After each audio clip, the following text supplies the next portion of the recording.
Okay. Last game of the night. We're going to check out Death Stranding 2 on the beach. We got the final trailer queued up here. Death Stranding 2 with Pecora makes a peak game. Okay. Yeah, that's true. Pecora's in this game, I heard. Black Mage says, I don't really care about Death Stranding at all. And Star Fury says, my dad loves Death Stranding, but I don't care for it, to be honest. I don't know too much. I didn't play Death Stranding 1. When I heard it was a walking sim, I kind of passed on it. But honestly, I've just like Kojima games, I've just completely like fallen behind on. It's just one of those series where I've just like, you know, the Metal Gear games, like I loved Metal Gear Solid 4, Peace Walker, and 5 was good, but I like stopped playing 5 halfway through. Like I like stopped playing video games around the time I stopped playing 5 actually. And it's not because of his, it's not because of that game being bad or anything. It was very good. But I never finished Metal Gear Solid 5. I never got to play Metal Gear Rising Revengeance. I didn't play Death Stranding 1. So I've just been kind of observing the antics from afar. So let's kind of see what's up with this walking simulator everyone's talking about. I got a trailer here. I might have a video explaining the trailer as well, or explaining the game, why it's popular, to kind of fill us in. So let's see what we're working with. People are saying this is going to be Game of the Year. So...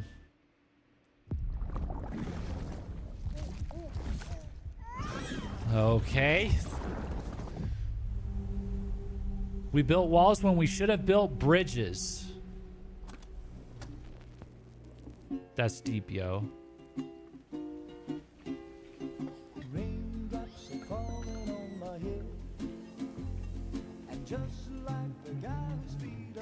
Oh, it's this guy. Walking Dead. Walking Dead guy. Not bad at all. All right, how long to beat says this game's 32 and a half hours long. 52 with extras. Come on, open up. This is RPG length.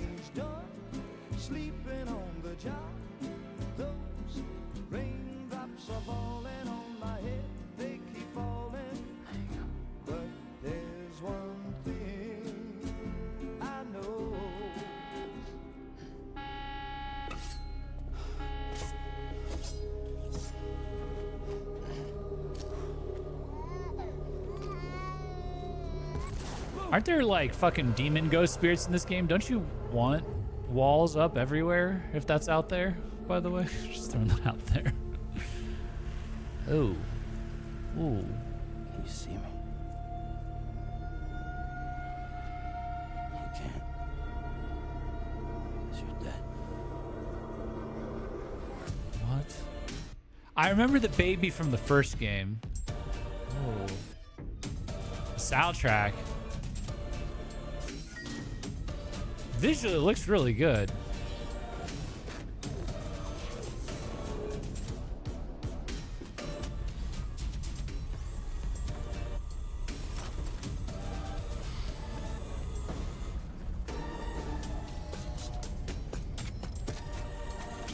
I mean, the world looks fucking badass. Oh my gosh.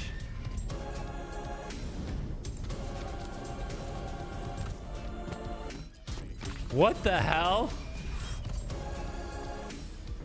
Okay, so there's like bosses. It's not just a walking simulator. Oh god. What is... wait, what is that? Wait, what the hell?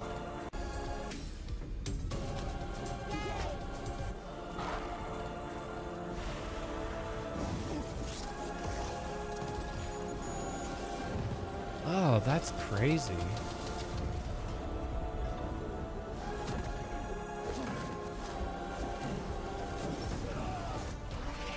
All this to deliver some packages?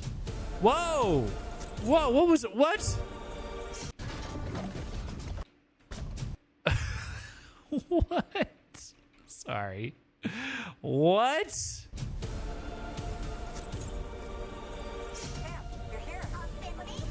Oh, there she is. Oh, that looks really good.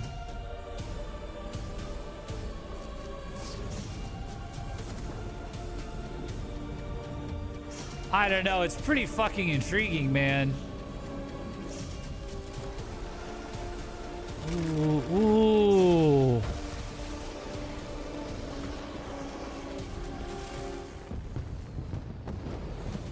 Whoa. Who's that? What the fuck?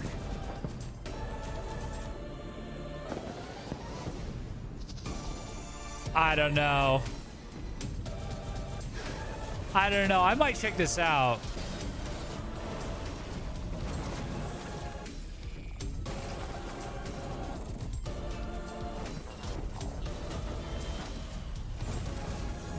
Was the first one like this? Like this intense?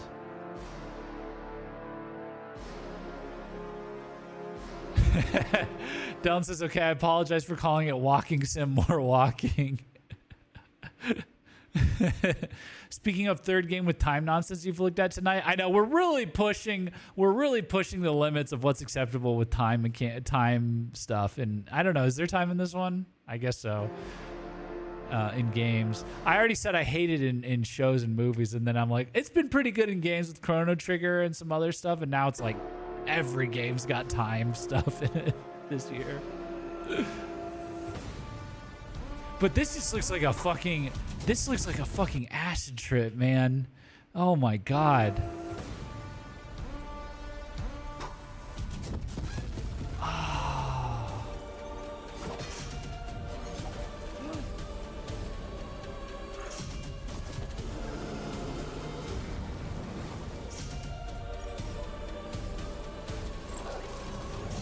What if I started a channel just for Kojima games? What if I just did that? That'll be the spin-off channel, the next spin-off channel. Oh my god, look at this though. Oh my god.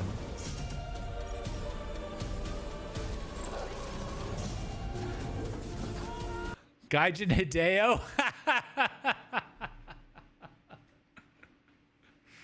Oh my god, Gaijin Hideo Kojima. That's ridiculous.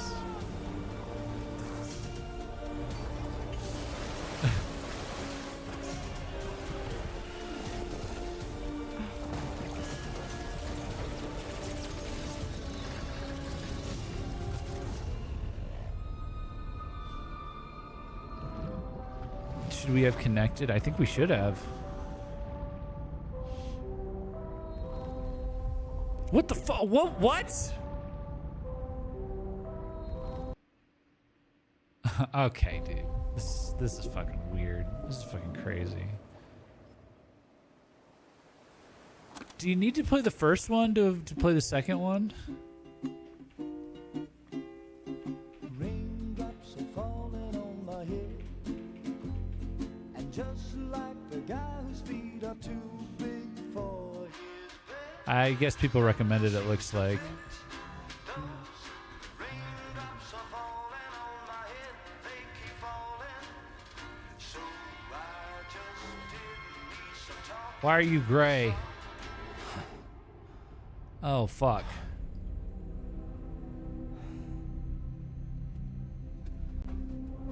I thought the trailer was over. Oh, shit. Yeah, I don't have any interest in this.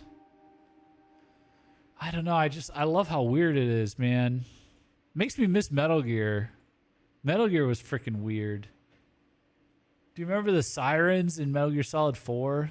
Fucking psychotic, like, women you had to fight in robot suits. Oh, man. I don't know what to say to that. Still not my thing, but it did look far more interesting than the first. All right, well, let's, like, give it...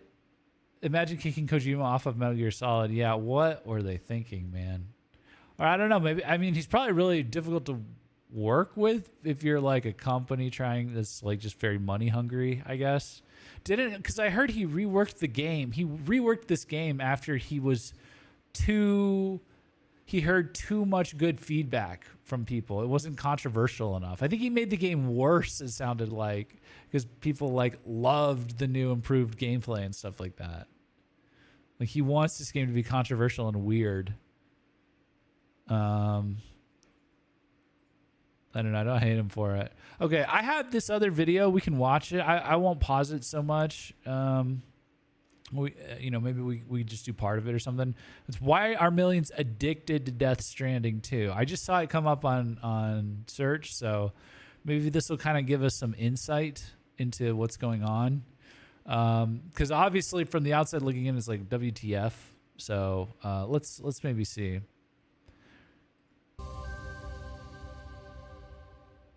Despite its popularity, the original Death Stranding was a very opaque game, requiring its players to engage with systems that refuse to hold their hand in ways that modern gamers are pretty much used to. Its main story was equally vague and open-ended, requiring that players got to its grand conclusion to truly understand Hideo Kojima's ambitious and bold tackling of complex themes surrounding human connection and mortality. Okay, let me just check something real quick. howlongtobeat.com. Death Stranding.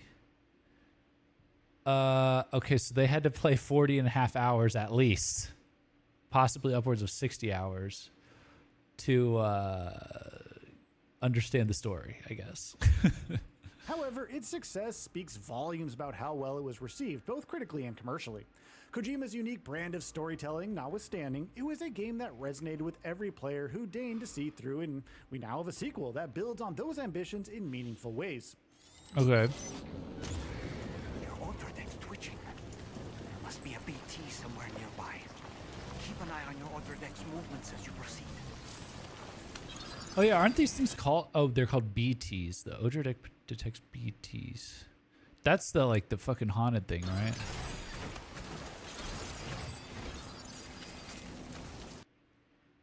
Deep in the north. Shit. Far from sunlight's reach, the Kraken sleeps. I canceled my YouTube While Death Premium Stranding 2 because I'm a cheap ass. could be considered as the realization of Kojima's original vision and a dream come true for his fans who have waited for the sequel for a long time, its success does raise questions about what makes this new addition to the franchise tick. Why did the gaming world wait with bated breath for the new game? And now that it's in players' hands, what keeps them diving back into Kojima's expanded take on a post-apocalyptic world? How has Kojima managed to recapture the magic of his original effort and build on it in his latest outing? Well, it's time to dive in and find out why Death Stranding 2 has enthralled its player base and cemented Kojima's reputation as a storyteller who cannot be compared to any other. What the fuck? That's fucking crazy. This is a horror game, man.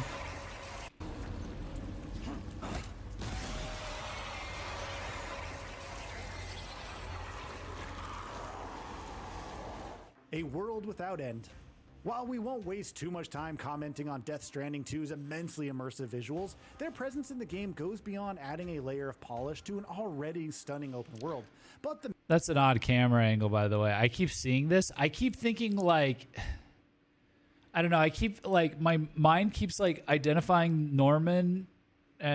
What's his name? Norman Reedus or whatever. When he's got this backpack on, I keep thinking of him as some kind of Wall-E style robot character because of the angle of the box sticking out straight at the camera angle. Here it's fine. a world without And then end. here it's Wally. While we won't waste too much time Do you commenting see he's some kind of boxy robot running? Death Stranding 2's immensely immersive visuals, their presence in the game goes There's beyond adding fun. a layer of polish to an already stunning open world. But the manner in which they complement the experience that Kojima has brought to the table does elicit comments on how they elevate Sam Porter's latest adventure to a large extent.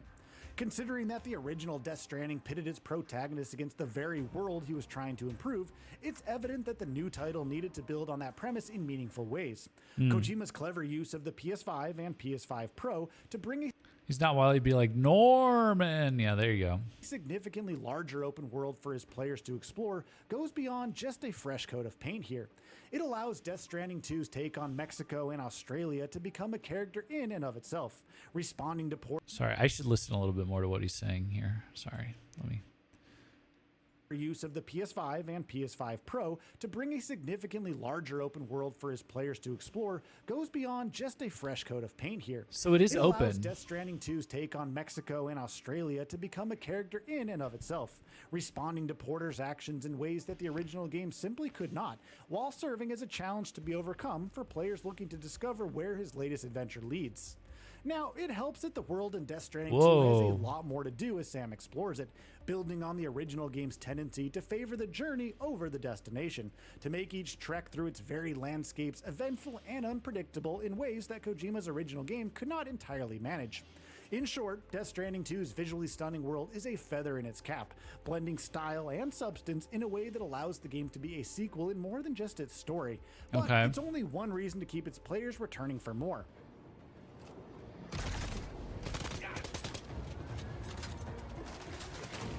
So you get guns. You get fucking guns. Incremental went improvements. slow-mo. Like Porter, Kojima's vision clearly includes the goal of emulating his now legendary protagonist and making the world he has built a better place for everyone involved. To that end, he has allowed Sam Porter to expand on his skill set in ways that make sense, establishing The idea is like you're like just this like post-apocalyptic. You're like the only guy that can deliver stuff in this. You know, like you're like it's all down to you to get from point A to point B. In this fucking, I don't know if it's post-apocalyptic or just dystopian, futuristic or whatever. a sort It's of interesting. continuity with the original game that other titles cannot hope to match. And is this? He's got like this thing too. This I guess it's sensor. It's a Now, sensor. it's not right? uncommon to see a sequel bring its protagonist back to square one at the start of their new adventure. The most egregious example that comes to mind is Horizon Forbidden West, which even addressed the reason for Aloy's lack of all the cool gear that she actually uncovered in the first game being absent through a few lines of dialogue in the game's early sections. But Kojima eschews what he would certainly see as I'm procrastinating trying out Forbidden West. mainstream. I loved Zero Dawn, but I don't know why. Something about I can't even get through the opening cutscene. Instead, opting to make meaningful changes to the core gameplay loop on offer in Death Stranding 2, they're not only sensible from a narrative standpoint, but make sense in terms of gameplay too. Are flowers Take growing Sam's behind him while he backpack, for walks? instance. While he rarely felt the need to drop it in the original game, Kojima's revamped combat and stealth mechanics in this new game make leaving his cargo at a safe place while he deals with whatever threats are in his way. That's further exacerbated by new holsters for his weapons, allowing him to make more room for precious cargo in his journeys, while his improved mobility on foot and with newly introduced vehicles make interacting with the world a lot easier than it used to be in the original Death Stranding.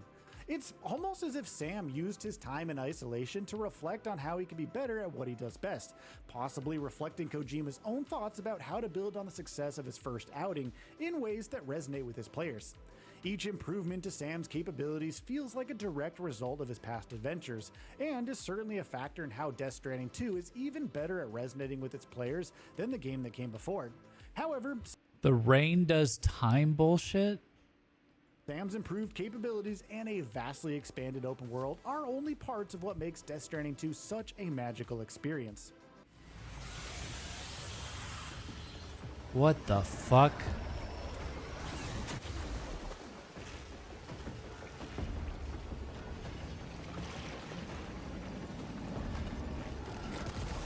Holy shit. Carefully craft. Oh god. Okay, I see the draw, but it also seems stressful as hell. Like transporting packages, moving really slowly. Oh, I don't know. This is what grandparents say their walk to school was like. Yeah, exactly. Crafted connections. Rounding out the trio of reasons for Death Stranding 2's success is the manner in which Kojima has taken the story forward. Without wading too deep into spoiler territory here, this is a tale that takes the thematic explorations of the first game and develops them in ways that replicate the ethereal and haunting nature of the original game, while still remaining grounded in the human interactions that facilitate them. While Porter was a lone man trying to make sense of a world gone horribly wrong in the first game, the stakes are higher for him this time around. The resulting narrative cleverly balances his lonesome travels with a renewed focus on leaving behind a lasting legacy, requiring that Sam further solidifies the relationships he built in the first game while navigating new ones as he attempts to expand the chiral network to include Mexico and Australia. Some of the game's new mission types reflect this philosophy, the rescuing of endangered animals being foremost among them. Sam's desire to stay aloof from the world he helped improve constantly clashes with his newly formed mission to further develop it in his quest to assist Fragile and other members of the game's cast. Where the first game explored how one's own mortality informed their actions in life, Death Stranding 2 examines the effects of those actions on a more granular level, as well as how an individual can impact the world around them in ways that they don't even grasp in the moment. It is a balance that the Is it so slow and stressful that you just have an existential crisis along with the story? Is that like what's going on here? Is that what this is? Oh man. game achieves quite well, making its visually Imagine being named Porter about like if Jeff was named Streamer. Yeah, I heard everybody's named like really simply in this game stunning too. world and redesigned gameplay loop feel even more significant here. Now, it also helps that the stakes are a lot higher for Sam, lending a sense of urgency to his adventure that the original game didn't have. In many ways, Lou serves as the catalyst for Sam's latest outing, and perhaps a great way to cap off his adventure with style, allowing the character to enjoy a swan song that many other gaming protagonists could really only dream of. These narrative threads are firmly rooted in the real world, allowing Kojima to reflect on the value of an individual within the larger framework of human societies. It's the perfect way to examine how advancements in the way people communicate can prove divisive enough that they only serve to alienate them from each other in the absence of viable reasons to remain united, a sentiment that's showcased in the game's revamped approach to the Strand system that allows asynchronous communications between individual players aimed at creating a shared sense of progress. You guys got to understand, my last impression of like Hideo Kojima's storytelling was Metal Gear Solid 4, Guns of the Patriots, which is an awesome game, but like arguably like it's just got objectively like ridiculous storytelling. Like there's like an infamous like 90-minute like back series of back to back like cut scenes, dialogue, more cutscenes, CGI, like that kind of thing, like right in the middle of the game. It's like convoluted, like it's like schizo, I think, from what I remember. You know, it's just kind of like, it's like crazy. And so it's like, you know, it's a good game. It's a really good game, but it's like the story, you're just like, yeah, absolutely. Oh, vampire? Yeah, okay. Cyborg vampire that I kill with a syringe? Absolutely. You know, like, you know, stuff like that. Like, it's really weird to hear people talk about a Kojima game. Like, has he like just severely evolved his storytelling with this new kind of game? Is that what's going on here? What about Metal Gear Rising? Have you memed it up before? No, but we will. We will for Gaijin Hideo. We're gonna do it for Gaijin Hideo Kojima. We gotta farm those Metal Gear Rising Revengeance clips for the new Gaijin Hideo Kojima spin-off channel. Oh my god. What is happening? At least this can all be explained by like, this is the far future. You know, you have all this crazy tech. Nano machines, son. Yeah, exactly. Death Stranding 2 weaves this ambitious mechanic into its core gameplay loop quite effectively, allowing its players to truly shape its world in ways that impact their own playthroughs, while still benefiting others who may attempt to take similar paths. Coupled with all of the other additions to the game, the Strand system is another feather in Kojima's cap, as it actually amplifies the game's themes while bringing a fresh layer of complexity to his vision. The perfect balance between art and ambition. Death Stranding 2 is a game that is sure to remain in its players' minds long after they roll the credits on the sprawling adventure it brings to their screens. Its many strengths stem from Kojima's ability to weave complex thematic influences into the very fabric of his creations, while managing to remain entertaining enough to keep players invested. It's a tricky thing to craft a video game in which the core gameplay loop involves making deliveries from one place to another, but Death Stranding 2, much like its predecessor, definitely integrates so much value into the journey itself that describing it in such a way becomes a reductive argument that actually holds no weight for those who truly dive in to what it aims to present. It's an experience like no other, despite the presence of other excellent titles in 2025, and is one that can prove quite daunting and rewarding in equal measures once you begin to see just how ambitious in size and scope the game really is. And that, perhaps, is why it has proven to be as addictive and enticing as it is in the days since its release. We honestly can't wait to see what Kojima comes up with next, and after our time in Death Stranding 2, we're certainly going along for the ride wherever that takes us. So, what are your thoughts on this? Go All ahead. right, I'm sorry. I was going to try and pause and talk a little bit, but this whole video had me stun locked. And I think the reason is it's nothing bad. It's just like, first of all, the game looks crazy. It's showing all this footage, this extra footage. The game looks crazy and it looks beautiful. Like it really does look like if I crank this max settings and I, get into like the right mood, just kind of settle in. It looks like really, really, really immersive, like really good looking game. But at the same time, it's freaking bizarre, like what you're doing. Like you're transporting the packages, and I can understand how the whole game becomes like you plotting, like, okay, I gotta put this down, I gotta like plot out my path, I gotta do these things, and then I gotta like move this thing over. I just imagine myself like having a meltdown if they like blow up my box or something like halfway through a mission. I have to start over, and it's been like 90 minutes of plotting and prepping and tiptoeing around or whatever. But I see how like if you force me to play a game like that, and that's the whole game, and then it's all atmosphere and story and stuff, like I could probably get into that. So I'm like thinking about that. And then this guy is saying that like Hideo freaking Kojima is like evolved these characters like magnificently and everything. And I'm like, has he like, did he like go and find himself and I just haven't like given it a chance? Like has he found his true voice since leaving Konami? Was Konami the problem? Like he wants to tell this really like esoteric, like deep story, and Konami's like, no, we need it to be about the deep state and spies and stuff for the 5th time. I don't know. I don't know. Maybe he like he's totally like evolving. So, atmosphere and stuff, it's not a very new game anymore, but have you seen Hour before? No, I haven't. So I think for this game, we would need to be locked in to really like stream this. This almost seems like one you want to do solo.